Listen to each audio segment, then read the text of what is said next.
Hey, hey, Blue Table fans. You're here with Sean Gately. Yes, the man himself. And we're going to talk about Lizardmen.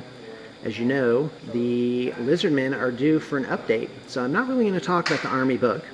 I'm just going to talk about the models in the existing range, and I'm going to make some predictions and also let you know what it is, some inside information on the models, maybe some history, and you know what? Instead of starting with that, yeah, we're on the Games Workshop site, and you know what we're going to do instead? We're going to go to the Blue Table Painting Facebook page, and first off, you should definitely like us here and follow what it is we put up, because we put up new stuff all the time. You can see our fantastic work with high definition pictures. Everyone asks for that. And here you will find some pictures of the new Lizardmen. So I'm just going to go through these really quick. They have this Stegadon kit. Now this will correspond to the sort of large cavalry releases that have been done for every single army, starting with Tomb Kings, who got the Sepulchral Stalkers. The Necropolis Knights is what those are called. And those kits typically will make two things. Skull Takers for Chaos was an example of that. And so the Stegadons have two different types. This one looks really cool. In fact, if you look at this, he's carrying like this ball and chain looking thing with like this stone ball on it. And, unless I'm not seeing it, well, the old Stegadons had a thing where you could drop rocks on your enemy by passing over them, so they're probably just revisiting that. Then there's this guy that looks like an ankylosaur, which I think is awesome. It's always one of my favorite dinos. It looks like he's like, all these snakes are coming out. I gotta tell you, that's not gonna be fun to paint, but it is a pretty cool fig. And there he is in another angle. Here's another version of it. It has some kind of gemstone up top here with skink riders, so definitely like that fig. It's a big guy release. Now the Lizardmen, oddly, they have two big guy releases. So for example, the Empire had the Hurricanum Luminarch that made two things. The Chaos had the Vortex Beast, or I don't remember what the other one is offhand. And the Mutalith, I guess it is. Is that what that was called? So anyway, it's got this big Carnosaur creature on it, which is pretty cool. And so there's another picture of that. Lots of different color schemes here. And oh, I love this Spinosaur thing. So I wonder if that's just an alternate head. I think it is. That is awesome. I love that. Cannot wait for the Lizardman. I'm really stoked. Here's Gorrock. That guy's got a model finally. And God, look at that. It's fantastic. Skink Priest. This is more like it. I mean, this is such a cool sculpt. I like what they've done with the feathers here. That's really neat. This is Teto Echo, or however you say him. So, pretty awesome. It's just fantastic stuff. So definitely head on over to our Facebook page. It's updated multiple times a day. It's really a fantastic place to be. So let's go ahead and talk about Lizardmen.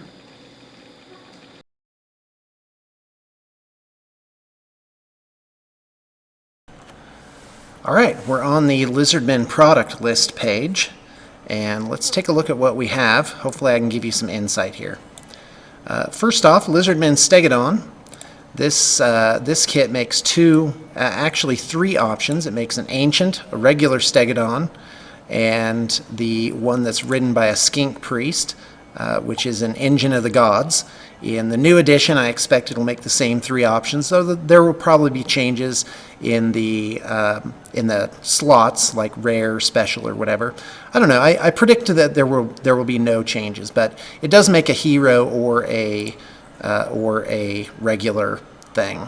So it's a really cool kit, but I think it may become eclipsed by the larger kits that are coming out. So Saurus Old Blood on Cold One. Okay, first off, this model's a little kooky. It's just a little, what's the word I'm looking for? Oddball. First off, it has this cold one rider that this cold one that they made for Lizardmen that, quite frankly, just looks a little goofy. If you were going to go all out on it, what you should do is convert your guys onto dark elf cold ones. In fact, let's take a look at cold one knights for dark elves. And talk a little bit about how you would actually convert these. So you get 5 models for 33, and the cold ones in this are just absolutely amazing. They're very slick. They look very dinosaur-like. What you need to do is clip off these little dark elf talons and blades and stuff and put some Lizardmen stuff on them, but I actually think that would work really well. In the current edition, again, which is going to be outdated in about 2 weeks or so, it's going to be you don't know, maybe cavalry will make a comeback, but quite frankly, the fact that the models are a little gimpy right now doesn't really matter because they're not even good in the game. You also notice they have Skaven pelts. That is from an old supplement called Lustria, which Games Workshop put out, that pitted the Lizardmen against the Skaven. And in fact, let's just see if they still even make that book. I don't think they do, but I'm gonna try it. I'm just gonna type in Lustria and see what comes up. Nope, whole lot of nothing. All right, let's go back.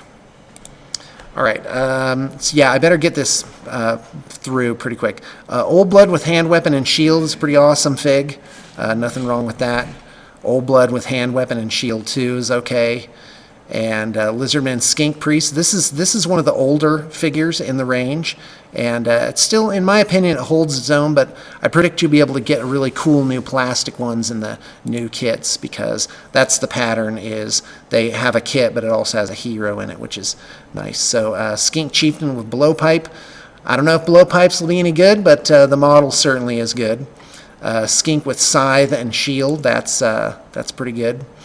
This was actually a special character in the Lustria supplement.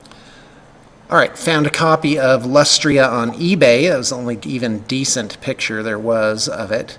So anyway, yeah, it pitted the Skaven against the Lizardmen. So it was just a campaign book. So pretty awesome. That had a special character in it that was some kind of skink prophet.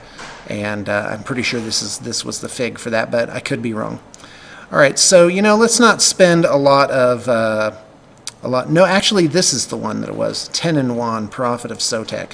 Sotek's like the snake god of the Lizardmen. So a little reminiscent of the Aztecs, because he's pulling the heart out of this Skaven guy. So the Aztecs I guess they just got known for that one thing. So anyway, here we go. Chakax, which is a special character in the current edition. This is a great fig. Quite frankly, this is the figure that I use for my Old Blood. And here's why. Lizardmen have such a low initiative that there's almost no reason to not just give them a great weapon. It's like initiative 2 or 1 or something like that. Just go for 0 and give them an extra 2 strength. Why not? So Scar Veteran with Battle Standard. This is a must in any Lizardman army. If you're doing Lizardmen, get this guy. Don't even ask any questions. Just do it.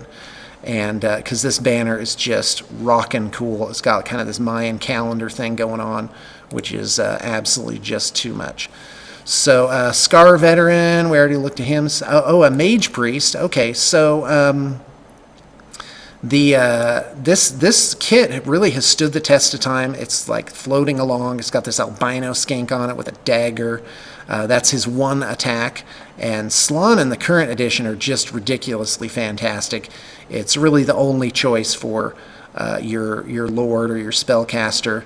And but what I would do is I always change up this top part, because this is a piece that just glues on up here.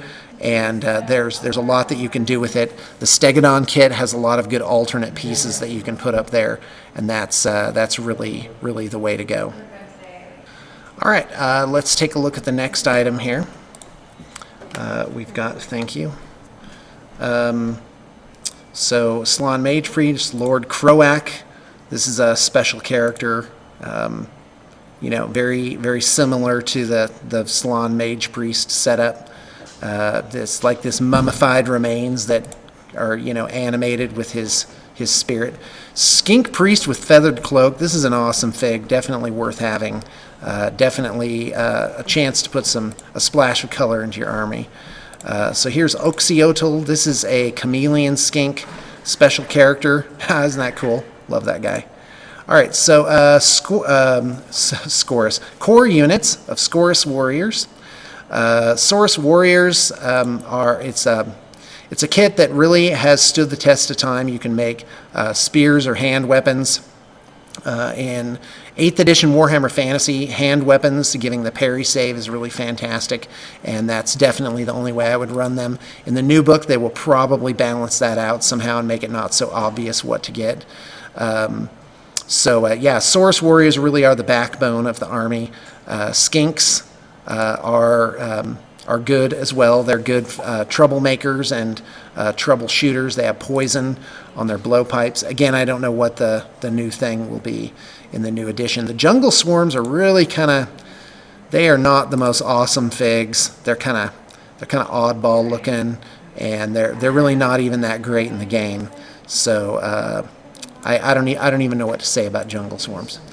So down here we've got the Stegadon again. Temple Guard. Temple Guard, I'm going to say, are my favorite models from the range. They are just ridiculously awesome looking. They're great in the game. They, you know, you can actually mix and match these plastics to make a really great hero. Absolutely no reason not to make a hero out of them. And they do have some cool upgraded banners. So definitely get some Temple Guard in your army. Stegadon, Temple Guard, Cold One Riders, again, they're kind of goofy and really not that awesome in the game either. And obviously they're not going to redo them. So I have a feeling that Cold One Riders are going to get swept under the rug again. So that's how that goes.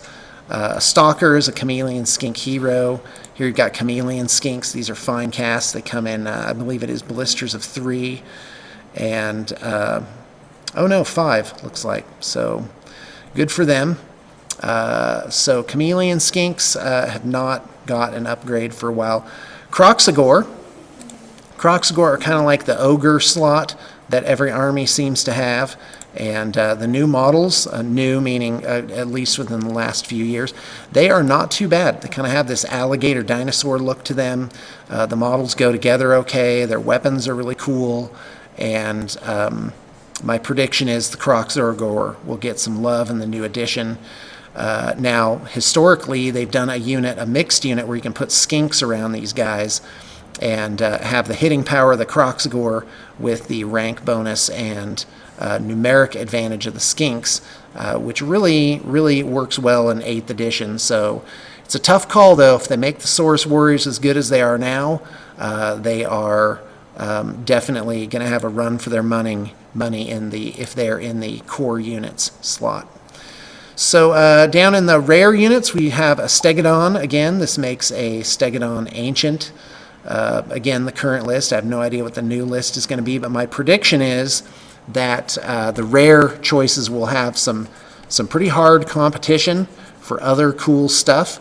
But so you've got Salamander hunting packs. This model is really old. It is not such a great model. Again, it goes together okay, but it is a little goofy looking. But it's not too bad. The old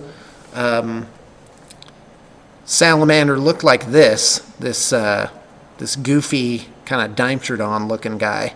So, you know, Lizardmen are possibly one of the coolest looking armies, but definitely a few oddballs in there. And all right, I have no idea what that is. All right, let's keep going here. And then you got the Razordon, which is a fave of mine. I always loved how they played. I loved how they looked. I like the name. That's the trifecta right there. And but you only get one pose, so you do have to do a little bit of work to, you know, to smooth this guy out. But he is pretty cool. All right, so let's see if I'm missing anything else. You just got bits here. Oh, that might not be a bad investment to get some unique shields. Oh, those are the old Saurus Warrior shields. Boy, do I ever remember those. That was one of the first commissions I did. Glyphs, plates. Yep, that is, folks, that is all she wrote for, hold on, is the Carnosaur on here? No, they have pulled the Carnosaur from the roster. So what that probably means is what you see here is still going to be in the range come the new edition. And I have to say, Lizardmen are a fantastic army. They can be so colorful. In fact, look at these Saurus Warriors that we've done recently. By the way, that's part of getting a commission done at Blue Table Painting, is that you get professional grade pictures taken of your figures when they're done. And we have a full professional staff, trained art directors, photographers, and we really bring professionalism and consistency to the industry of miniatures painting. So it's really good stuff. Check the liner notes for the email to our inquiries department, and definitely look into having your army assembled and painted by us, and you will not regret that you did it. The other thing is we have a great trade program where we will trade in your old figures and give you a credit for some new figures. And you can even you can get almost all common types of games on our web store as part of your trade. So it is really a fantastic program, and we do not give you absolutely any trouble about your trade-in. You just get your number and you send them in. You even get a little stipend to help you out with shipping, and it's a fantastic program. Well, anyway, those are my insights into the Lizardmen range, and I'm looking forward to them coming out, and I hope that you have got some insight. Thanks for tuning in.